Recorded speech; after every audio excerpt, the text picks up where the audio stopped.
রেস্টুরেন্টে বসে অন্যতম জনপ্রিয় খাবার রামেন ক্রেতাদের উপভোগ করার এ দৃশ্য জাপানের রাজধানী টোকিওর।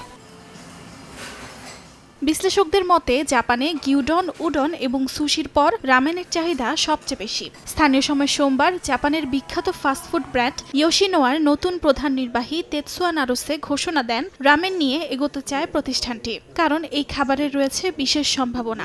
বলেন রামেন হবে তাদের পরবর্তী সাফল্যের মূল চালিকা শক্তি। যখন বিদেশিরা জাপানি খাবারের কথা চিন্তা করে তখন তাদের মনে প্রথমেই আসে সুশি, আর এখন রামেন তার ঠিক পরেই। যদিও বিদেশে এই বৃদ্ধির পরিমাণ এখনো পুরোপুরি নির্ধারিত নয়। 10 বছরের মধ্যে একটি লক্ষ্য নির্ধারণ করেছি। বিশ্বব্যাপী সরবরাহকৃত রামেন পরিবেশনের সংখ্যার দিক থেকে আমরা যেন 1 নম্বর সরবরাহকারী হয়ে উঠি।